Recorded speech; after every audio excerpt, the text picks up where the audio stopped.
Hello and welcome once again to Crazy Comics and Stories. It's me, your charming and delightful old Dr. Uncle Rat Bastard. And at the other end of the series of tubes and wires we call the Internet is Joe, Crazy Writer. How you doing today, Joe? Have we won any awards? Why, yes. Which ones? All the ones that my mom gives out. But besides that, The ones that my cat used to give. do you watch Archer? Yes. Did you know they just won an Emmy? Yes. Did you know someone I know works on the show? What? Congratulations to a school colleague. I can't really say we palled around, although he did pal around with my wife. Jeff Fassner. And I know George Farkas. They were part of the crew that won an Emmy last night for... I'm trying to find the category. Obviously, for a damn funny show. It's for Best Animated Series. Damn straight. So I think we should animate this show so we get a chance. I even got space. Okay, well, I will make space in my vast accumulation of crap if we were to win an Emmy or a Cable Ace. They don't do the Cable Ace Awards anymore. Then it's a better chance of winning one then. So who's going to do this animation? You? We'll find somebody. Yeah, that didn't work out so well the last time. Yeah, that's true. I mean, you would think someone who's coming out with a book of potential web strips that is looking to maybe turn it into a audio drama would have some type of connection into the animation field, unless he's like skipping out of the fact that he actually made a book and not attending Fall Con, the one-day wonder. You never see it coming, do you? In this case, yes, you will. I saw it was coming. October 8th, 2016, 10 a.m. to 6 p.m. at the Minnesota State Fair Education Building. Advance tickets on sale, www.mcbacomiccons.com. And it's over 33,000 square feet of action. Not one solitary inch will be devoted to our beloved rat bastard, Mr. Strode. A fact that I will spend the next 26 days teasing him about. This is teasing, huh? Well, actually, it's that, or I have to get serious on you because, we've spent all this podcasting with episodes. Here's what you need to do for a con. Here's what you need to do to get your art out. Here's what you need to do to be creative. And then when you finally get to that point, you back up. But I don't want to bring this show down. I want to keep it up. I want to keep it excited. And of course, never mind the fact that I was looking forward to actually sitting down in doing one of them podcasts with you that you did so well the last 3 cons. But nope, I will be wandering around with my camera, digging through quarter bins, laying down Taco Bell, White Castle aromas, so nobody else digs through them quarter bins but me. All alone. Oh, you'll have people there. Butch will be there. Yeah, but he goes off on his own. So do you. I know. But then I come back and we have interesting discussions about what we found. For example, let me ask you, let's ask the Strode. Already. See, there's all sorts of stuff coming your way. Cory, tell me about Ellison Gift and News presents. Ellison Gift and News? ESON, Gift and News. I'll give you a hint. DC Superhero Comics. 96 action pages in full color. I do not know about this. Stumped the Strode. Can you believe it?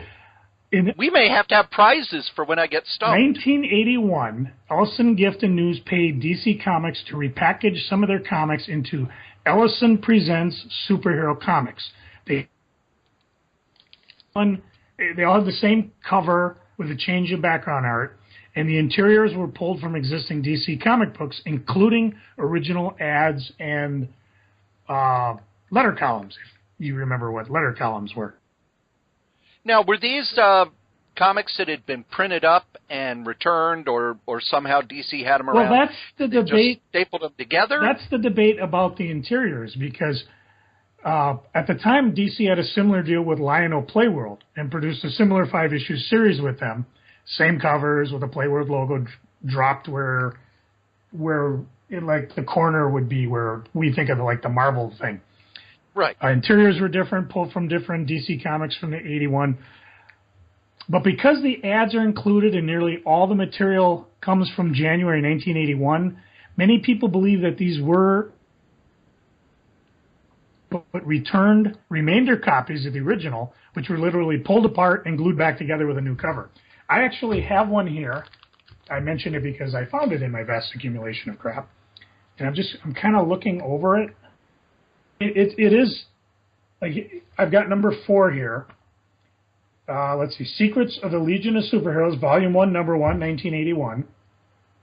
And it's got the ads in it, you know, High School Ring, full-color TV cartoons, Kung Fu.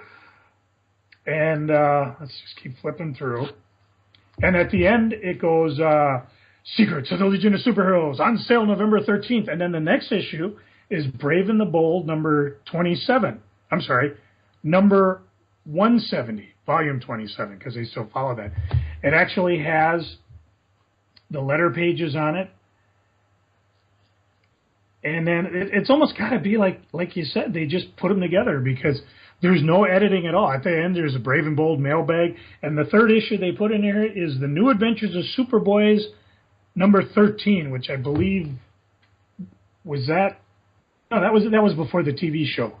And then the last page, Smallville Mail Sack.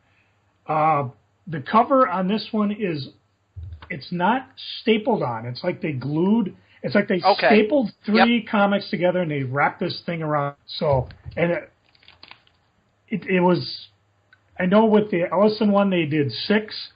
They run anywhere from $10 to $15 depending on the condition. And, you know, it was interesting because at this particular time, the direct market was just starting to develop. So it was real interesting that DC actually had done an experiment like this. And obviously they must not have done it well because in both cases, the Lion-O cases, they did 5. In the Ellisons, they only did 6. And, you know, I think that with the non-returnable nature of the direct market, they didn't get huge print overruns like they used to. I also think it was odd because these have been, because we know they wouldn't have been returns because they just ripped the cover off and the logo and sent that part in to get credit for Newsstand.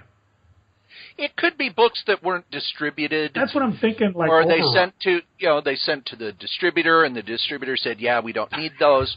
I know the EC had annuals, and what they were books that the distributor had just sent back. You know, yeah, we didn't need these. So what they would do, they would take a number of comics. I've never seen an EC annual. I've heard it's either 2, 3. Depends, but they would basically take the covers off. They had a new cover, and the printer would glue on the new cover, and then they would sell them via the mail. Timely did the same thing in the 40s for their so-called annuals. And you don't hear a lot about these because they were just, you know, we're taking the remaindered copies and we're figuring out a way to get rid of them. But I know the EC ones are really, really rare, and the Timely ones are probably even more rare because I haven't read a lot of detail about them. It wasn't until the late 50s that DC started doing annuals, mostly reprints.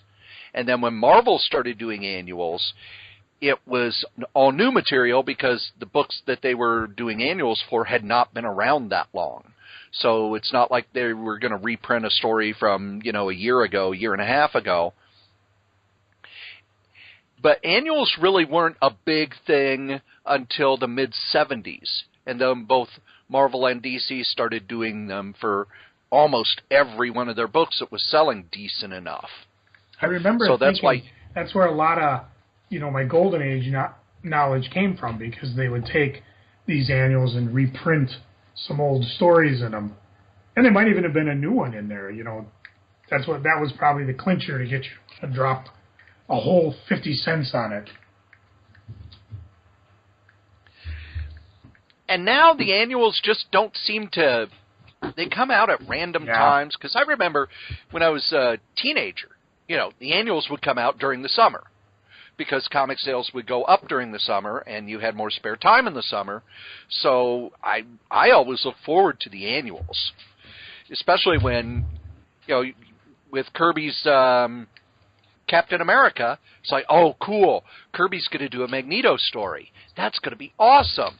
Or then in the 80s, DC would do stories that would pay off in the annual. Teen Titans did that a lot. Hang on a second here. I've got a Lion 33, and it's pretty much the same thing. It looks like 3 comics slapped together. Ooh, a big ad for Sea Monkeys. Dial H for Heroes, one of them. And then, again, they have the same cover on it, which is, I believe it's Jose Garcia Lopez. Beautiful cover. It's got like Superman, Supergirl, Captain Marvel, Mary Marvel, the Hawk couple, and of course the ground heroes. Oh, I guess that's Superboy flying. Superman's running. Wonder Woman. And on the back has a big ad for Lionel Playworld. And I have no idea where. 20 cents off your next purchase of a Lionel Series DC comic book. And then, of course, the Ellison one had an ad for the Ellison drugstore. So, kind of things. If you find them, now you're in the know. Yes. See, we're educational. We'll try not to be. And speaking of the newsstands, there was an article that came out that everybody got all in a tizzy about 3 weeks ago. Oh. That it's been sticking in my craw, Joe. Yeah. It's sticking in my craw. Yeah, craw. Get in a crocus. Send in the Kraken! It was an article written by the people over at the Outhousers, which is kind of the snark news site for comics. Die, industry, die, or why letting comics fail is the real quotation mark industry. And what it is, I'm going to have a link to it in the show notes, but there was a series Marvel put out called Nightwing. And when I think Nightwing, I think of the character in the Defenders, because, that's what I think of as Nightwing. No, this was a different version of Nightwing. And it was another one of those books that came out after Secret Wars where, here's a bunch of C and D-list characters, let's give them a shot, see if any of them take off. And this one didn't take off, like Black Knight didn't take off. I thought Nightwing was Dick Grayson. Then what is it? Nighthawk. Nighthawk.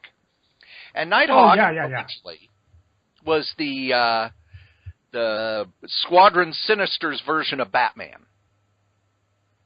And then in the Defenders, Gerber kind of turned it on its head and made Nighthawk a character there where, like most of the Gerber protagonists, he was, neurotic. And he had a fortune, but it was gone, or he had a fortune, but it didn't matter. And then he just kind of faded away after the Defenders because nobody else really wanted to use him. And I guess this new version is from the JMS Squadron Supreme.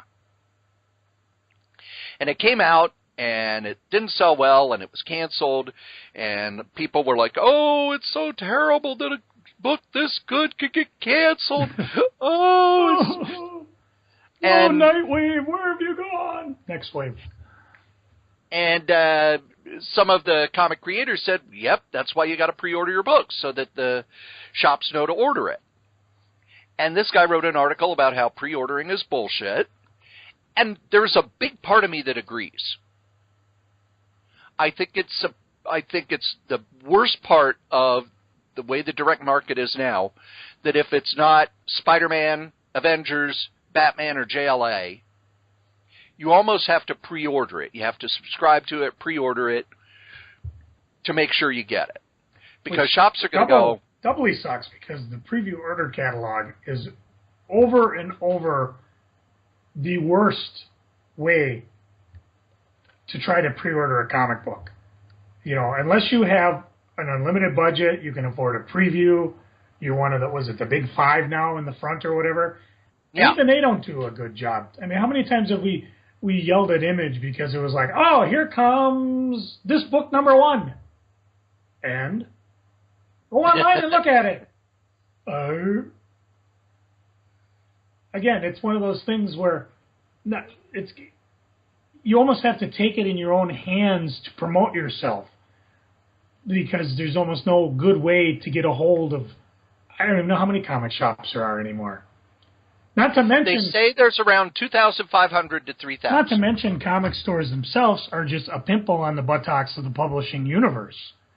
I don't know how anybody is going to get rich selling comics these days. And not even that. There's so many comics coming out. You know, and I would even say it's not even the comics, because there's a lot of graphic novels coming out. People are asking me to drop $15 to $25 on something I've never seen before.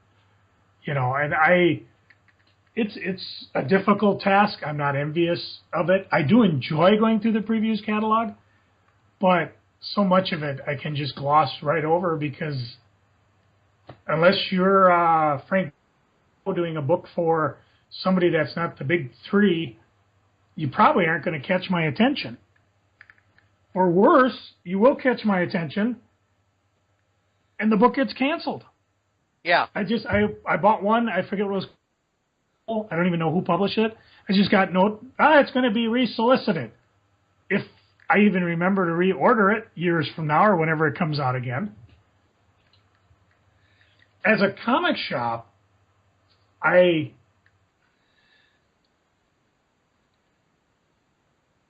because I think when I looked at my sales, I always divided them up between subscribers and non-subscribers.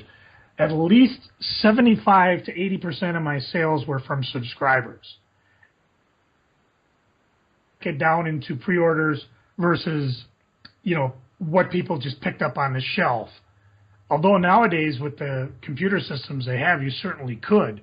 Back then we did everything by hand. You know, we always looked at a computer system, but we never did.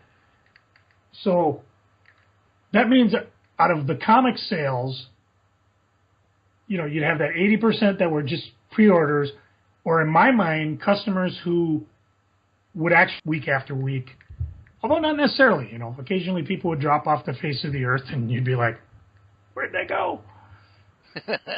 But there are stores that didn't order that way.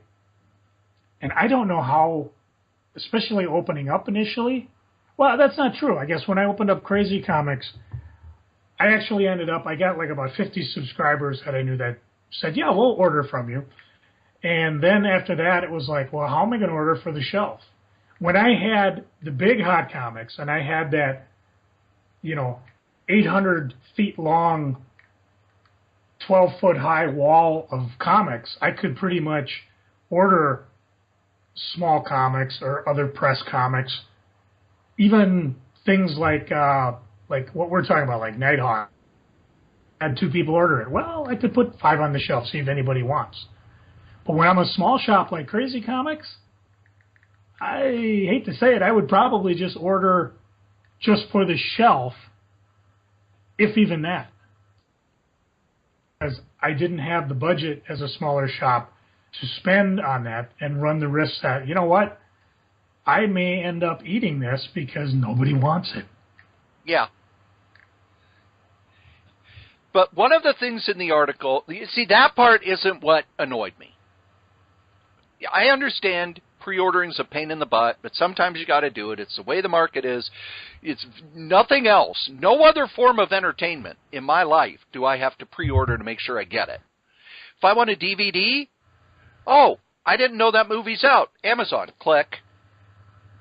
Oh, that movie's coming out in the theater? Yes, I can buy tickets ahead of time, but I'm not going to. I'll just go during a time when there aren't going to be a bajillion people. You know, like the third day it's out. As a footnote to that, I'll say graphic novels are turning into that. except when they go out of print and the price goes crazy. But periodical, month-to-month comics? Well, and the other thing is, nothing really sells out, Joe. Because, oh, look, it's on Comixology. Click. Again, something we didn't have when I had my store. Right. But the thing that pissed me off is when he talked about, we need to get comics back in the grocery stores. Back when I was a kid, there were all these comics in the grocery stores and people could just go up and buy them. Now you got to go to a comic shop. As someone who knows the history of this stuff, one of the reasons that comic shops came into being was because it was getting harder and harder and harder to get comics. And it was harder and harder and harder for the publishers to get them into stores. First off, the whole idea of the general store that has comics and toys and groceries and all, that's long dead. The corner grocery store is dead. It's chains now. And the chains are eating each other up. Oh, I want to go to Cub Foods. Oh, do you want to go to Cub Foods? Well, Cub Foods owns this and this and this and this and this. I want to go to Kroger. Well, Kroger owns this and this and this and this and this. And one of the things that got comics out of the grocery stores is, one, they weren't selling. Two, the publishers were having to print 3 books to sell 1. And if you want proof of that, look at the DC implosion in 1978 and Marvel nearly going bankrupt in 76. They were printing, DC was printing 500,000 copies of Superman and selling maybe 200,000. Because that's just how you had to do it. The shop would put, the grocery store would put 3 of them in the rack, and maybe one would sell, and maybe one wouldn't. If all 3 of them sold, they're not going to reorder it because it's just a comic book. Who cares? So you had that going on. And the other thing you have going on that people don't talk about, comics were terrible at dollars per square inch. And that is how retail lives. It's how many dollars do I get for this square inch? Now, I could put a comic book there that's 35 cents. Or I could put a magazine there that's just a little wider that sells for $1. That comic's not going up. That magazine's going to go up because that magazine gets me $1 instead of 35 cents. Well, a lot of times, those, especially when you're next to the cash register or you're on the end cap, those are paid for whoever's product is there. Archie paid all those years to have their digests put right there. And I got to the point, I remember as a kid knowing, oh, there are going to be some Archie digests up here. And it was weird to see anything else. You would have reps from Reader's Digest, from Archie coming in, and if there was something else in that place, they would get upset. And well, because they're paying for it. How upset they get. I mean, when Big Mike got a Coke machine in, and Coke went on strike, we filled it up with other products. Well, then when Coke finally stopped going on strike, delivery guys, they came in and go, you're not supposed to be putting non-Coke products in here. And I was like, that's kind of ballsy thing to say when you've been on strike for the last 2 months. But he was right. He gave us the Coke cooler to fill with Coke products. When I worked at Sears, why did AT&T have an end cap every month? Because they paid, I don't know what they would call it, stipend for the use for the privilege to put their product there and the product they wanted to highlight. Now, I also recall Marvel to do that, but what Marvel wanted in return to give me money to say, okay, we're going to predominantly put Marvel comics in this location, being an end cap, being by my cash register. But what Marvel wanted in return were actual sales numbers of what sold in the store. Holy cow, you'd have thought Stan Lee came in and crapped on every single back issue in the marketplace. comic retailers were real independent. They were real suspicious of each other. It was so odd to walk into someone and say, hey, how did Dark... Oh, well, you know... no, I don't. That wasn't a real answer. I mean, that's the way comic retailers viewed each other up until... It was still around a little bit when I started my shop in the early 90s. You didn't trust other... They were going to backstab you.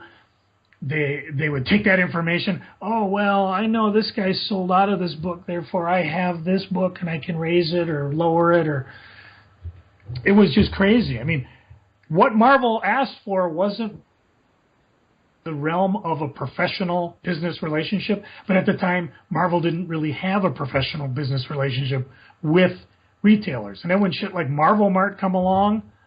well, Joe, I'm old enough to remember... I'm old enough to remember when Marvel, in the early 80s, put together a deal saying, hey, we will get you cash registers at cost. Because most comic shops, you know, they were little bitty organizations, and cash registers back then were $400, $500, $600. Yeah. And Marvel said, we will sell you cash registers at cost so that you're not, you know, making change out of a cigar box. And you would have thought that Marvel had said, we're going to come in and steal all your trade secrets and beat your dog with a stick. Oh. I remember in the Comic Buyer's Guide, retailers going, Marvel's trying to destroy the market. But back to the whole direct sales thing, I'm going to be real blunt with people. If it weren't for the direct sales, there would be no comics. And you know how I know that, Joe? Because Dell, Gold Key did not go into the direct market. They're gone. Carlton barely made it into the direct market. They're gone. Harvey didn't go into the direct market. They're gone. Look at all the companies that popped up because of the direct market but couldn't hang on. Pacific, yeah. Eclipse, I'll stare at continuity for that one. I mean, there's a who's who of comics that were published early 80s. It was like and they didn't make it. The properties are still around maybe in some form. I mean, Teenage Mutant Ninja Turtles, but all these things just disappeared. Well, and another thing that happened when these smaller, you know, direct sales market only companies would try to go newsstand, it would kill them. That's what killed Comico. When you talk to the people involved in Comico, it was like, yeah, we were doing great. And then we got this deal to sell stuff returnable, and we were dead. Because we were shipping 3 books and selling 1, whereas in the direct market, we sold every book. Yes, it's easier on the publishers, but comics now are $3.99. Can you imagine how much they would be if they had to print 3 to sell 1? Didn't that take out Wizards of the Coast before they got bought? They had all this TSR. They had all this product go out, and they were touting how great it was, and then after Christmas, it all came back. Well, and that was part of the Borders thing, because TSR, you know, they did Dungeons & Dragons. They had a very successful book line. If you go back and you look at, you know, fantasy books in the 80s and early 90s, all these TSR books, the Forgotten Realms books, all that stuff, they sold phenomenally well. So Borders is running into trouble. When I just sent you a link now for Barnes & Noble. They report a 6.1% decline in retail sales as of June 30th. They've lost $14.4 million from continuing operations, up. That's a quarter, up from $7.8 million last year. So the only big superstore left is Suck and Cheese itself. Well, and part of that, somehow their numbers aren't meshing, because if you, everything about, you know, everybody who jumps on me about digital, you know what? Paper books are selling better than they ever have. Yeah, they probably are, through either independent bookstores or Amazon. But the direct market, DC made it in the direct market, and it took them until Crisis on Infinite Earths before they kind of really pulled out of their tailspin. Marvel jumped into the direct market early and strong, and they drove the direct market to the point where in 1984, They were 70% of the direct market. 7 out of every 10 comics that were sold in a comic shop was a Marvel comic. Dazzler #1, remember? Well, and X-Men sold much better in shops than on the stands. That was something, didn't we mention, I don't know if it was a couple of podcasts ago, #1 selling comic at the time, X-Men. Although you'd have a hard time explaining to anybody who the hell X-Men was. But if you go outside the direct market, it was Spider-Man and Savage Sword of Conan. Now, the question, of course, is what's changed is now that, well, Marvel's owned by Disney. You know, DC's been owned by Time Warner for the longest time. And Time Warner's actually brought them in, though. Yeah, they have. I mean, it was amazing as long as they were able to run without having anybody kind of run the place for them. There's a story that we were told where, was it Ted Turner came down from on high and told DC, okay, I would need Batman, Superman, Wonder Woman, transfer them over to whatever Turner product. Cartoon Network. That way we can fully exploit these property. And DC was able to fend him off, probably because they realized his power was waning. But now they can't fend him off. Well, and, you know, Dan DiDio comes from animation. Jeff Johns, he's now kind of the head poobah for their movies. And they're, you know, the publisher and chief creative officer at DC. So you know they're going to mesh with the movies. You know, look at Harley Quinn. She went from her old look to the new look that's based on the movie. Hawkeye did it. Was it Avenging Spider-Man? He shows up once without a mask, shooting arrows. Yeah. I don't think that's the problem. It's these people who say, we need to get back into the general market, and then the books that are really good will sell. No, they won't. What will sell will be what people know. No one is going to pick up Nighthawk at the grocery store because no one knows who the hell he is. Hell, no one's going to pick him up at the comic store either, unless, again, George Perez just wants to do it, or you know, we talked about this in the past. If the comic comes out organically from another series, you know, say Nighthawk had to do with Spider-Man, and then all of a sudden a Nighthawk series comes out of it. Versus, here's Nighthawk, let's see what happens. Here's Red Wolf. Okay, you got 6 issues to prove yourself. If not, you know, I don't know if reigns of Marvel or DC, they can just throw shit at the wall, and if something sticks, then turn around and say, hey, movie properties, we got something here. Or if it's just a case where as long as the headhunters come and they look and they say, oh, okay, DC, you're making money, good. Licensing your properties, or, you know, Disney the same way. Marvel, you're doing okay, keep going on. But let's take that idea, because I've talked about it before, and I've actually thought about it. Turning comics in some form to the newsstand, or a newsstand. But what would it take? Would it work? And again, Nighthawk wouldn't sell, but Spider-Man, Avengers, Iron Man, definitely. Would people go back over and over to the newsstand? And again, by newsstand, I don't necessarily mean grocery stores, but I mean like a Barnes & Noble, a drugstore, 7-Eleven, place that you could think of where, you know, a rack of comics could be there. They would almost have to be returnable or be at such a discount that these guys wouldn't care if they sold or not. We've already got it, though, Joe. I'm not talking about comic shops, though. No. We've already got it. It's the trade paperbacks. The monthly books are not going to sell outside of comic shops. They're not. It's $4 for 22 pages of story. Why am I going to pay $4 for 22 pages of story when I can spend, you know, at the magazine rack, I can spend $5 and get a magazine that's got all these articles and all this glossy stuff, and it's nice and thick. I don't think the two are comparable because I don't see kids buying magazines where, well, maybe fantasy football magazines, and I've seen gaming magazines seem to be selling.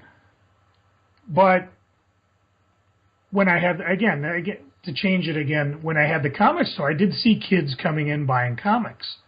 But again, I was a destination store. What would work, and maybe it wouldn't, to get like, I remember at the Mall of America when it opened, there were 3 or 4 different shops that sold comics. And they're all gone. Well, and 2 of them were kind of the arm of a publishing company. The Techno Comics was owned by the publisher, Techno Comics, and the Starlog store was owned by Starlog. So I always wondered, one of the things I never did, take out like a kiosk or one of those abandoned storefronts at a mall, and during the holiday season, fill it up with product that I recognize. Not Nighthawk, but X-Men, Deadpool, Superman, Batman. Again, the big names. And would it work?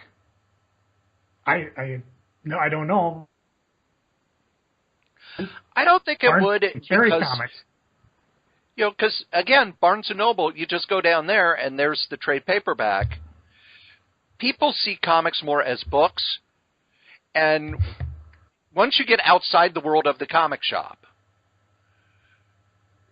you had the tattoo parlor next to the second shop.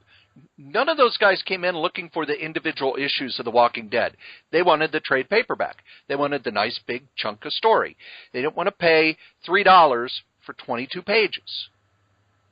So the question becomes, are comics a dying breed? Is it just the periodicals are going to sell to old farts like us, whereas trades will sell to the younger, hipper set whenever they want, not they have to come in every week, every month? I think the comics are going to sell at the level they have been selling at, up and down a little bit here and there. If you look at the market for the past 20 years, it's been remarkably steady. There have been times when it's gone up and times where it's gone down, but in the end, it pretty much stays pretty steady. And I think that's where it's going to be. I think the periodical, the monthly, is pricing itself out because you still say $4 is too much for a comic. Well, they've been $4 for quite a while now. How long till they go, well, we got to jump it to $5? And at $5 a book, $5 a comic, I can't see it sustaining. I really can't see it sustaining. But then again, that's what we said when comics went to $2, when they went to $2.50. I think pretty much after the boom and bust of the 90s, it's been very steady. But if you look at where the money is, it's the trade paperbacks.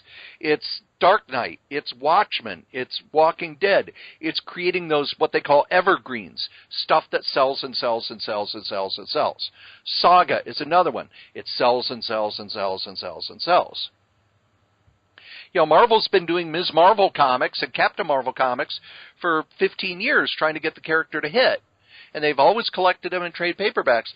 And I bet that 150-issue run that tied in with the original Civil War, I bet none of those books are anywhere. Because they were part of a continuing story, and the continuing story's over, and it's gone.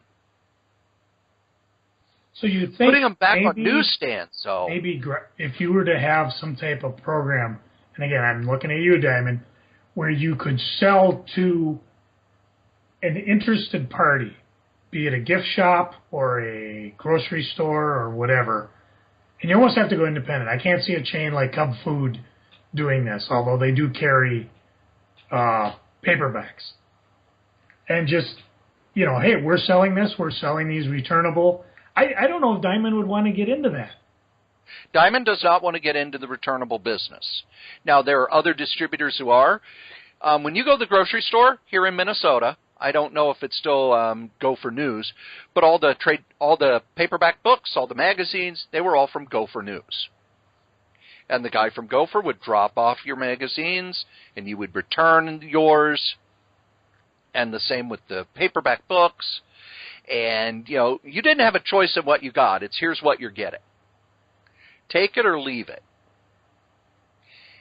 And I know at Shinder's, they were able to up orders on things, but a lot of it's, okay, you're getting this book, you're getting 3 of them, because that's the minimum you get.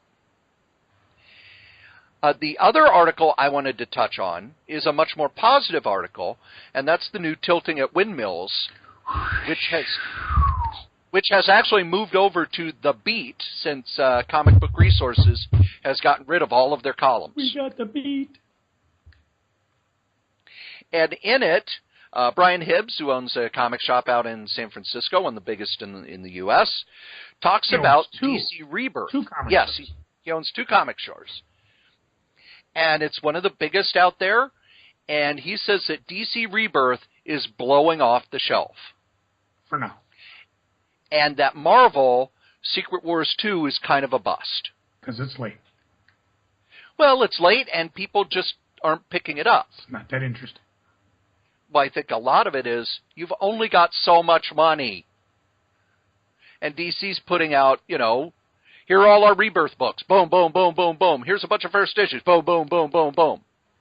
And they hadn't done that since the New 52 for, the big characters, Batman, Justice League.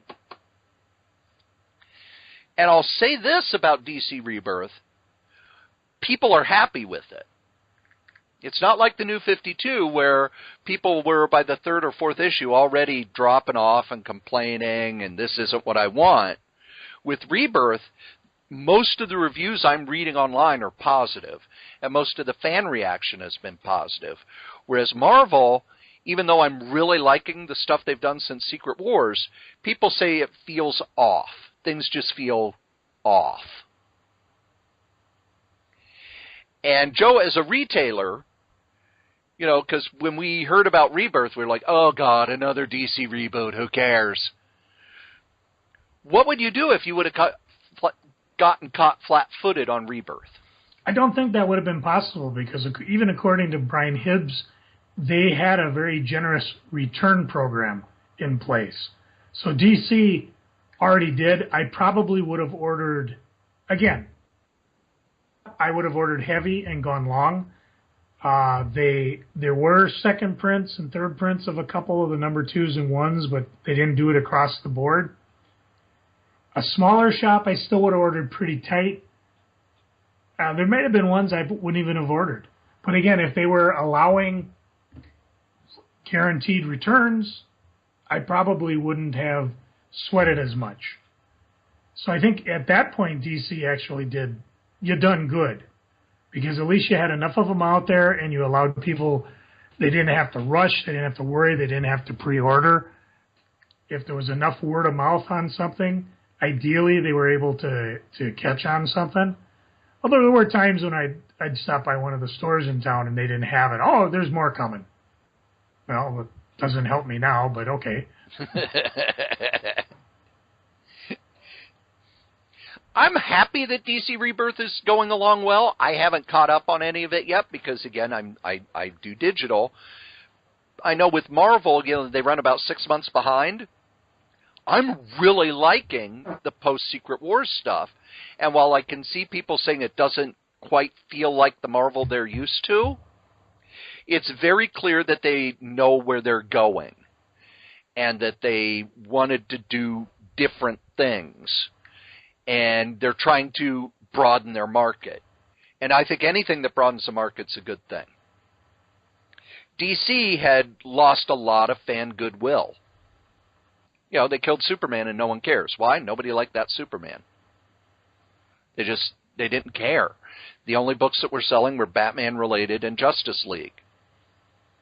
I actually got all my DC Rebirths in one spot. And I know I went through a couple of them, but I think I'm going to go back and maybe reread them over the next couple of weeks. So I'll share which ones I'm interested in, because I have cut back already to just core titles that I'm prone to collect. And let me just, never mind. I thought I had my list here, but I mean, there's some things. Let me whip this out. Oh, take care of this. I mean, action I'm interested in. Batman I've already dropped because I don't care. Wonder Woman isn't doing it for me. And a lot of it's because unless you wow me, I mean, I'm just as happy going back and like picking up the old 80 John Wagner, Brian Boland, Judge Dredd, you know. Gaze into the fist of dread. You know, that type of stuff. No, I just pulled out my old Micronauts the other day and just enjoyed that scene from issue 10 where Baron Kaz is turning around and here's Captain Universe come barreling out of the microverse at him. Just, oh, man. And Michael Golden art, too. Oof. But like I said, I've got... He did so few books and was so influential to comics. It's amazing. Oh, Mike, where are you? You're like doing covers and probably commissions. You're like Michael Nesmith of the Monkees. When you show up, we love you. Oh. But it doesn't... In a lot of ways, it kind of shows that DC understood that they'd burned the bridge a few times. Because I think, what was it? They offered the first 5 issues returnable. Bring back Solaris. Now, Joe, if you were a shop, does returnable mean anything to you? Yeah, because one way or another, I'll get my money back. Granted, they give it to you as credit towards a future order, but it means I'm not going to get stuck with it. Because as all of our long-term listeners, and maybe a few of our new ones know, anything a comic store buys is for keeps. They don't get to return much. So whether it sells, great. If it doesn't sell, sucks. So returnable would make a difference. It doesn't matter what the book would be. And I did not hear of any goofy schemes like Marvel's want to do where they're, well, if you order 50% of your X-Men numbers and 5% of your you know, you need a calculus degree just to figure out, did I qualify? Nope, one short. You don't get the prize. So returnable. And they also didn't pull the, hey, if you send us the covers of 50 of these, we'll send you a special incentive cover of our Big Hot book. You know, to this day, it's something that I'm always sore about, you know, because we had that way back when Turok 1 came out of Valiant. It was supposed to be a full chromium book, and it wasn't. And I sold all my copies like a good soldier. But people bitched and moaned and kept it behind. They go, well, if you send it back, you get a Turok Gold. I don't have nothing to send back. I sold them all. Oh. Although now I think I can get a Turok Gold for like $5 on eBay, so... Well, if you feel like overspending, yeah. Yeah, I'm still after a Spider-Man Platinum. See, there's another company. I keep seeing all these ads for Valiant. And what is it? Exo Man of War has hit issue 50. And they've got some decent name creators on them. I'm utterly uninterested in another big superhero universe. Oh, all of these books tie in with this. It is... Stop it. I don't want to have to buy 10 books to know what's going on. Marvel and DC can do it because they've been doing it for 40, 50 years. Ooh, there's a Turok Gold for $18. I'm on it. But anytime, I've hit the point, and I hit it in the 90s, when it's, we've got a new interlocked superhero universe. It's like, oh, fuck off. How about you just do one book that's good, okay? Oh, you did one book that's good? All right, how about you put out another book that's good? Hey, pressure.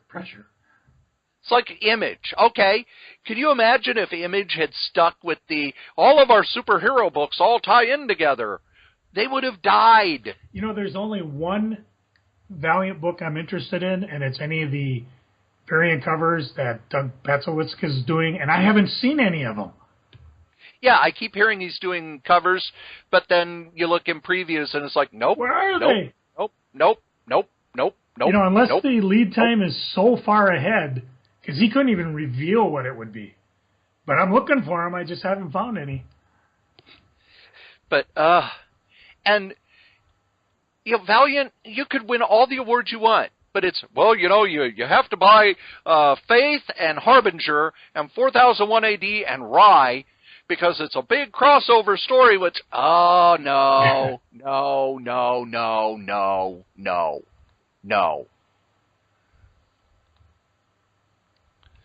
I mean, come on. The Avengers did that, and it made Joe quit reading them.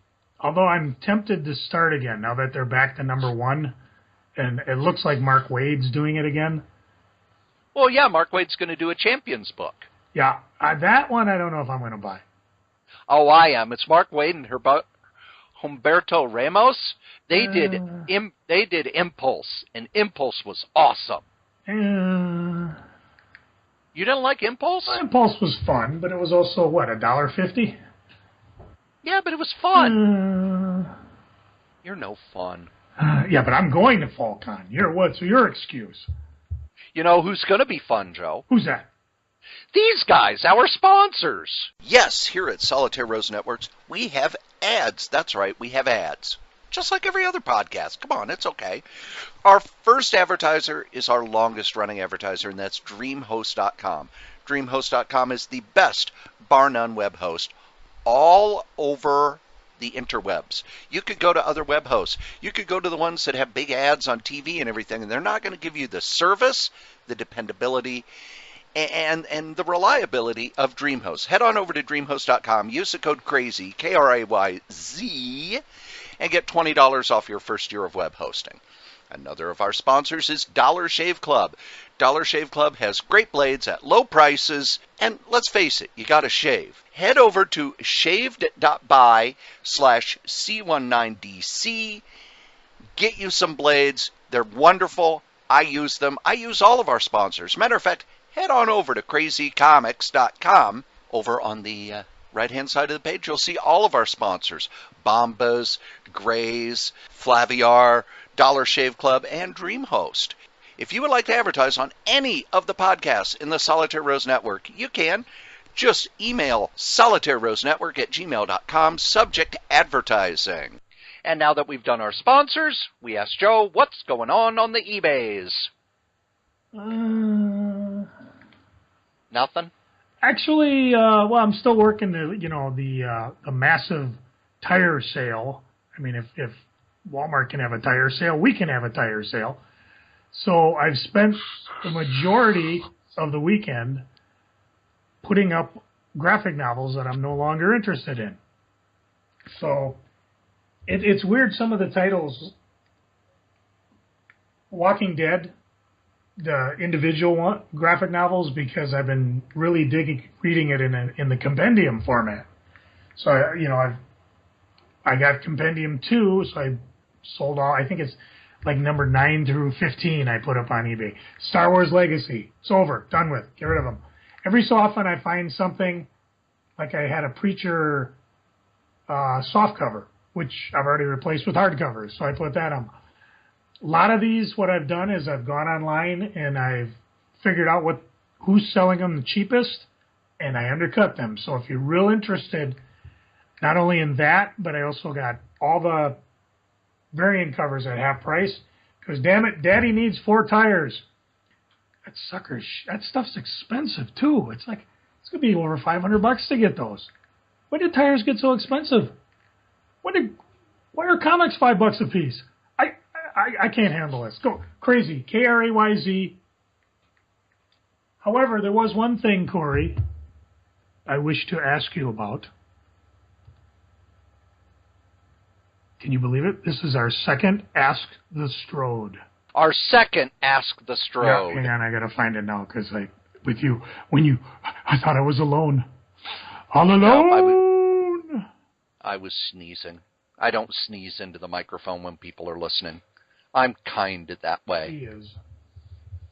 I'm a goody two-shoes, no matter what anyone says. Not only am I a goody two-shoes, I am a national treasure. Which is a real rat bastard thing to say, but we'll just go with that. That's Dr. Rat Bastard to you. All right, Cory, it is now time to Ask the Strode. All right. Cory, have you ever had acne?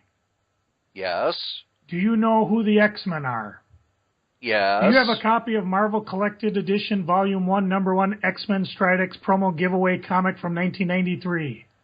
No, I do not, because I was too old for acne products then. Too bad, because they're running anywhere from $50 to $100.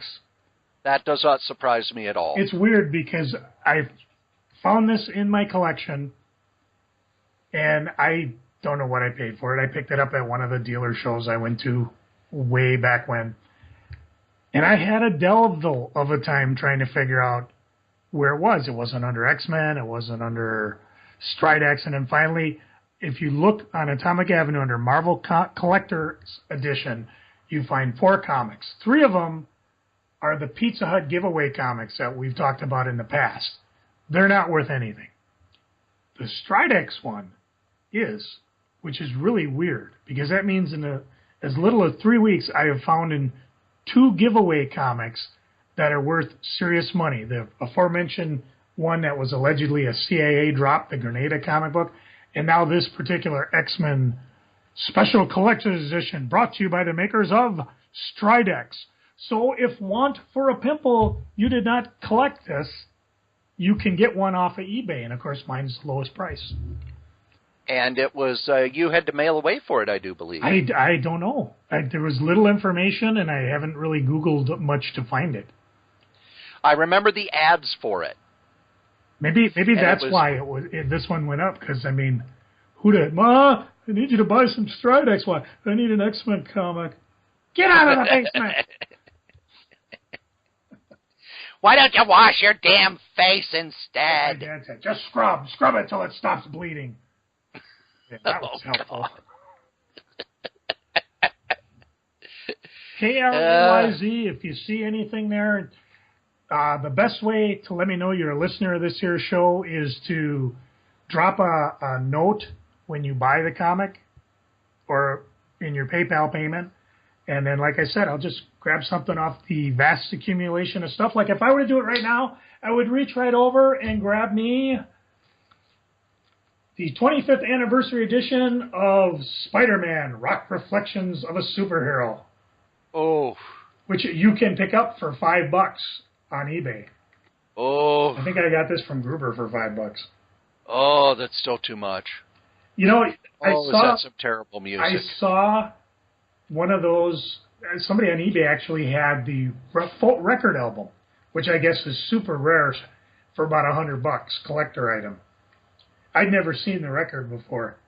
Well, who knows? Maybe if we ever get a DJ move or that groovy cat from England over here take over one of the shows, he can play bits off that for us. Oh, we'd lose our listeners. Oh, by the way, worse than episode 52. If you are one of them listeners, I'm still looking for a copy of that Dazzler giveaway, the record album thing that Fox gave away at San Diego Comic-Con. First of all, I need to know, is it a real record? And if it is, if you're prone to open it, I would love to get a copy of the music. I don't know if it's an actual record or maybe just a dummy one, but they've all dried up on eBay. I mean, they were running around $100 to $250. And I was a little rich for just curiosity. A dummy one? Yeah, big dummy. Big dummy. Well, and now we get to one of my favorite parts of the show. What's that? Where I go to the bathroom. Oh! Then I'll come back and we'll do Freaking Inky. Okay. All right, be back in a little bit. Oh, I'm telling you, folks, it is so tough to be a podcaster with the Strode. I mean, I've been trying to be easy on him, but I'm really, really disappointed that he's not going to be doing FallCon because, you know, he says he didn't feel like he did a good job, but I thought he did a really good job at the last 2 times when he was broadcasting live. It's tough to do, but the other thing is whereas at the other cons, they were kind of like BlizzardCon wasn't heavily attended, and the other one they kind of stuck them in a hallway where nobody walking by. At FallCon, we could just sit back and let the camera run, and you guys would just see the people wandering by. It's just a fantastic, phenomenal show. I will be there. I don't know what I'll be doing. I imagine I'll be running around with the camera, helping out where I can. If you were planning to bring something for the charity booth, contact me direct if you can through the show, and we'll figure out a way to get it because we won't have a booth set up where you can drop stuff off. And of course, Cory will have his book there, the Weekly World News or Weekly Wide News. I forget what it's called. Him and Dan Moore, and I'm a little disappointed that. Oh, never mind. We'll talk later when he's not here. I'm back. Were you saying horrible things about me? In a roundabout way, no. That means you were. Never. And it's time for Freaking and Geeking. Joe, what are you freaking on? Next week, we may be debuting a new segment of the show. Really? Yep. That sounds good. Not really. This segment's called New Jobs for Joe. Oh, that's not good. That's right. I got that. One of them. Are we still explicit? Yes. Okay. One of those fucking tests I got to do for TSA. You know, the type of test that, despite my 14 years of experience, if I flunk it, I get fired. So I got that coming up this week. I wouldn't say I'm nervous on it, but it's just something that I get concerned with because I've seen good friends and good employees be let go because that's something stupid TSA likes to do. They like to test the snot out of us. Next time you're standing in line, just think, well, I wonder how many people got fired that could have opened up that unattended x-ray machine over there. Or how many are currently off the floor being tested rather than being on the floor doing the job that they're supposed to be doing. But whatever. Go look up the old episodes because I don't really feel like getting too much into it. The other thing that kind of freaked me this week, sort of TSA related, they didn't drop my paycheck in my account on time. It actually came a day late. So there was a comic show yesterday. It was just one of the dealer shows that pops up every so often. And last couple of times I've gone, I had a good time, picked up some really cool stuff to talk about. But as Cory can attest to, no money, no cons. Speaking of no cons, actually, this is a freaking that ends up happy. I remember texting Cory a couple of weeks ago. My box from Box Day disappeared off my doorstep. I was most upset. I was at work, fortunately, so there's not a lot I could do, but I sent a note to FedEx, like, hey, my thing says it's delivered. My wife showed up 15 minutes later. It's not there. I sent in a police report. I sent a note to Discount Comic Book Service. FedEx called back right away and said, well, we will check with the driver and see what happened. Police filled out a report for me and got back to me the following Monday. Discount Comic Service never called. Anyways, a couple days later, my box showed up on my doorstep. No explanation, no apologies. I didn't care. I got my box. I'm wondering if it's one of those things, because I've heard about delivery people who, yeah, we delivered it. Probably. And then that's why the first thing they do. Oh, crap. Yeah, the first thing they do is they go to the dealer, because this is, or the delivery guy, because, it's delivered ground, and I don't know if FedEx ground works on the weekends, so they might just be like, well, it'll sit on the truck till Monday. Yeah. But if you said it's delivered, and the box is worth $400, and plus there's always things in the news, well, there's people following around FedEx stuff and picking up the boxes they're just wantonly dropping off. It was real prevalent in the winter time, during Christmas, but, they just busted a ring now where some guy happened to pick up a package off a doorstep that UPS just dropped off. Unfortunately, he didn't notice the cop watching him. So they were able to bust the ring. So I get a little worried about that sometimes. So it was kind of a rough week or so, but it had a happy ending. Yay! Other than messing my back up and see what I'm doing, I'm digging through my vast accumulation of crap that's fighting back. That's pretty much it. Cory, what are you freaking on? The group home is kind of getting a little weird with their scheduling now. They still need staff to do the sleeping overnights. But now they can only ask for someone to do a sleeping overnight 2 days in advance. Now, it used to be that every Monday I would email the scheduler and say, when do you need me next week? And she would say, oh, we need you these days. Now, she has to email me frantically going, is there any way that you could do, and it would be the next night.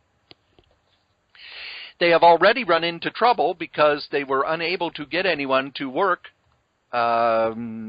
Saturdays overnight because they had to wait till the last minute, and they asked me, and it was, no, I can't do that shift because I am downtown watching wrestling. Gotta have priorities, baby. That's right. So my schedule's going to be a little weirder. Although, who knows? Maybe I'll cut back a little bit. Oh, what a rat bastard. Yeah. Let's see. I was sick on Saturday. Now, normally sick would mean, you just kind of lay on the couch and you don't feel good. But no, it was a migraine. Yeah. And it wasn't... Most of my migraines I'm able to handle with some over-the-counter stuff, but this one was a bad one. So I had to take the narcotic that kills the pain, which meant that I spent Saturday up until about an hour before the wrestling matches laying on the couch, drugged and sleeping. So all I remember of Saturday is waking up, taking a pill, laying down, getting up, cleaning up, going and watching wrestling, coming home, and collapsing on the bed. The wrestling was good, though. So geeking. Joe, what are you geeking on? An unprecedented third Ask the Strode. Oh, my God! You're out of control here, folks. Cory? I'm confused. I'm scared. You should be. Someone hold me.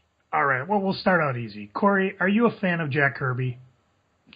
Yeah. When was his birthday?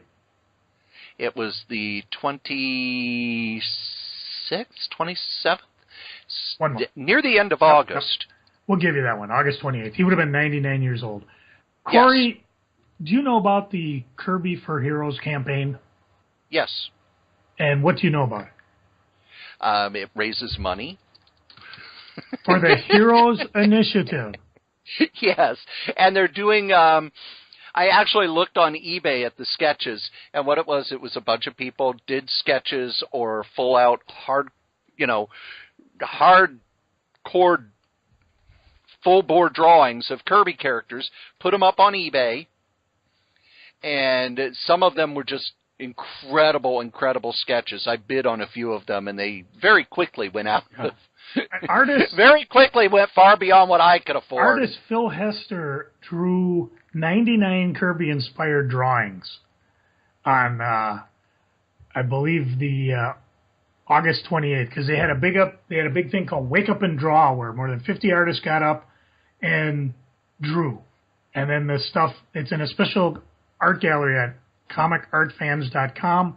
And then, of course, they had an auction throughout the day on Twitter. And then some of it, like you said, showed up on the eBay site of the Heroes Initiative.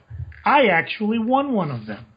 Oh, wow. What one? I got an incredible Supergirl in the style I like, the V-neck, the go-go pants and boots and whatever, done by Bill Morrison.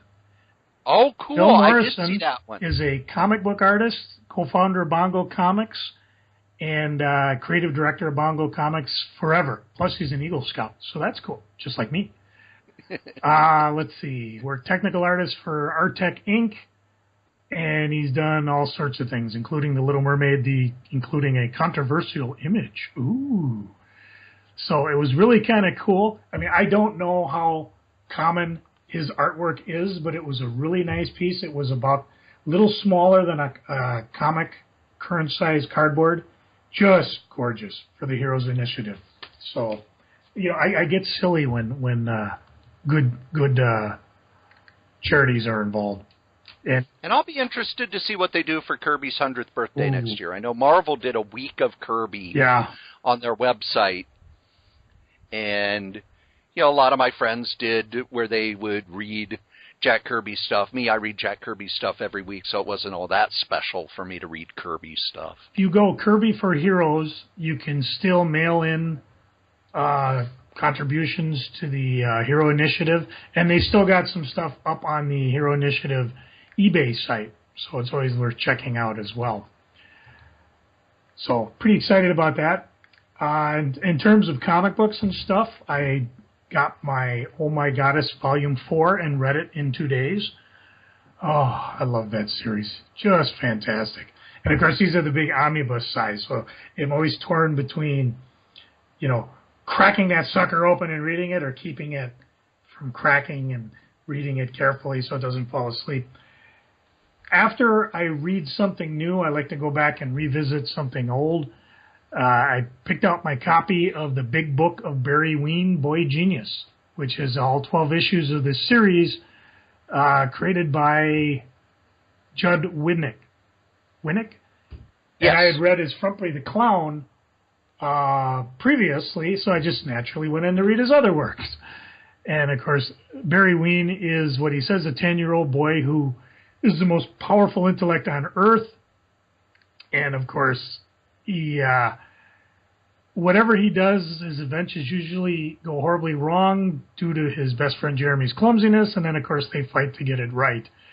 And it's a lot of fun. He's a foul-mouthed little twat, but he's also very entertaining and has some real poignant moments. So whether you pick it up in the original comic series, one of the 4 books, or just buy the big book like I did, it's fun stuff reading. And I've finished reading Calvin and Hobbes, so I pulled out my collection of IDW's Bloom County, and I've been rereading that slowly, usually over like a sandwich or cereal or something, making sure the book's far enough away not to get any splatter on it. The interesting thing about it is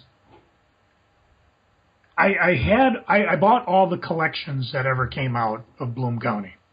So as I'm reading the complete collection, there are strips that I just don't remember. And I read this religiously in the newspaper. I mean, it was kind of like I'd start Peanuts on one side, or For Better or For Worse, depending on the newspaper. I'd go down the left side, up the right side, so the last thing I read would be Bloom County. And it's just fun, the early strips, just to read and realize what I missed. And then, of course, I get to a strip I'm familiar with, obviously from the collection. I think his Academia Waltz should be coming out pretty soon, I hope. I think I ordered that through IDW. I just missed he had a signed version that he sells online. And, of course, the 2 days I was off Facebook was one of the days he had it autographed and everything. So I'm a mini freak on that one. I'm also having a lot of fun. I'm digging through stuff. I'm finding tons of old things to talk about. I got my Epic collection together, the Epic magazine, finally in one spot. I got all my new comics in one spot. I mentioned before the Rebirth, so I could read it.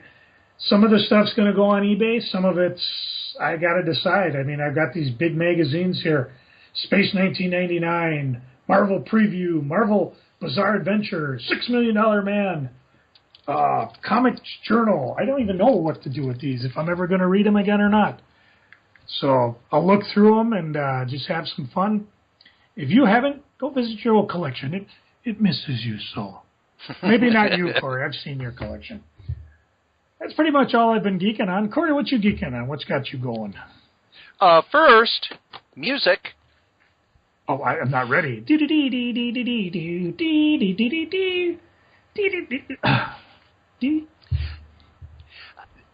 MIA put out a new album last week called AIM.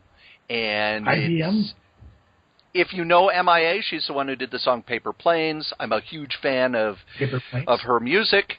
And it's a great, great album. DJ Shadow also put out a new album, he has not put out a new album in a while. And it's been a long time since it's been, oh, wow, new album. I'm so excited. Oh, cool. Because, once you get a certain point, it's like, yeah, I have enough music. I don't have time to listen to the music I have. And I have satellite radio and free internet radio and radio on my cable and radio all around. But I had to pick those two up because they were pretty awesome. A couple weeks ago, I went to a comic shop that was having a sale. Captain Jack's was having a sale, and they had a box of Marvel magazines and other magazines and Marvel graphic novels and other graphic novels, and it was $3, but half off. They had the Marvel premiere of Moon Knight, which I have never read. I take that back. I have never seen that magazine. I read the reprint because they reprinted it in the early 80s when Marvel was doing those Baxter reprints. But it was the first time I'd seen it in the black and white, in the magazine size, and the backup was a story by Steve Ditko.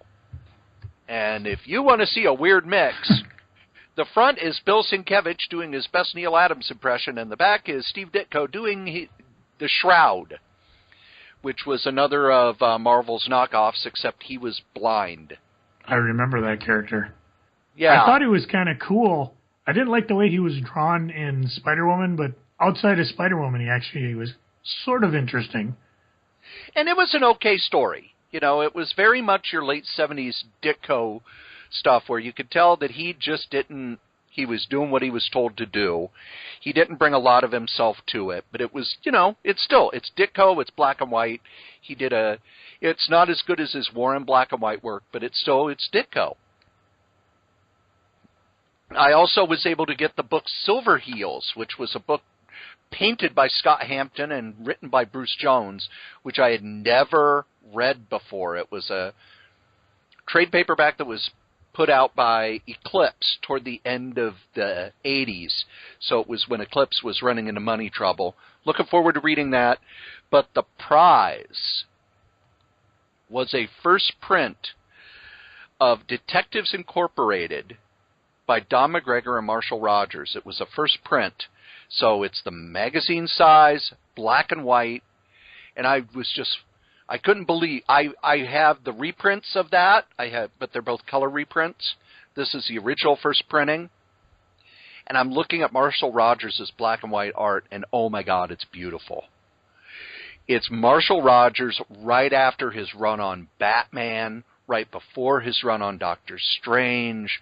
Don McGregor doing a detective story that he couldn't do at Marvel or DC. It's from the early 80s. Oh, it's just heaven. It's just heaven. And the printing on it, because most early 80s comic printing was pretty shitty. The printing on this is really nice. You can tell that Eclipse went to a high-end printer for this. All of them were $1.50 each. Whoa. So you can't beat that. I am reading through the Master of Kung Fu to prepare for our next podcast that Joe and I are starting up, and I'm ready to start anytime you are on that one. Yeah, let's get together at FallCon and do it. Didn't see that one coming, did you? I worked that weekend. Uh-huh. So I'm ready to record. What's interesting is how, you know, reading about the behind-the-scenes stuff, but also it's like, oh, it's Jim Starlin. Oh, it's Jim Starlin. Oh, wow, Jim Starlin, I think he just did layouts on this one. And then it's John Buscema does an issue, and this guy does an issue. Then Paul Gulacy does a couple issues, and somebody else does an issue. It's so 70s in that regard. Well, watch that. Read along with the changing editors, too. Yes. And then the last thing I've been reading, I've been pissing and moaning about the Inhumans. Oh, the Inhumans. Oh, Marvel. Oh, not human-like. Marvel. No matter what you do, they're not going to catch on. So I read the run of Uncanny Inhumans and All New Inhumans. And Joe, I'm going to give you a recommendation. Uncanny Inhumans is an awesome book. The first 5 issues is a time battle with Kang. Woohoo! Drawn by Steve McNiven. And then I'm looking at the sales figures. It's like, oh, Steve McNiven doesn't draw in the readers anymore, does he? But you could tell reading this that they really wanted the Inhumans to be, you know, to pop off the page. And the art is amazing. The story is incredible. And the sales, no one cared. All New Inhumans is more like the those X-Men series where their job is to go out and help the new Inhumans as they you know get their powers. It's not as good, but it's fairly good. And reading them, I can see, you know, Marvel's doing their best to try to make the Inhumans where people give a shit. Nobody's going to give a shit. Sorry, they just aren't. I don't know why the Inhumans will never catch on, but the Inhumans will never catch on. But these books are really good. I also read the Dark Knight. Was going to be a series, but it ended up being a 5-issue series because it didn't sell. And it was really well done, although here's my problem with it. It's set in Weird World. Joe, do you remember Weird World from the 70s? It wasn't tied into any Marvel continuity. It was its own world. But when you think about it, what sort of fantasy world was it? It was, like you said, a fantasy. Elves, monsters, magic. Very wizards. Tolkien, Yeah. right? Yeah. This is more like Conan. And my feeling is if you're going to use Weird World, if you're just using it to trademark the name. Okay, I get it.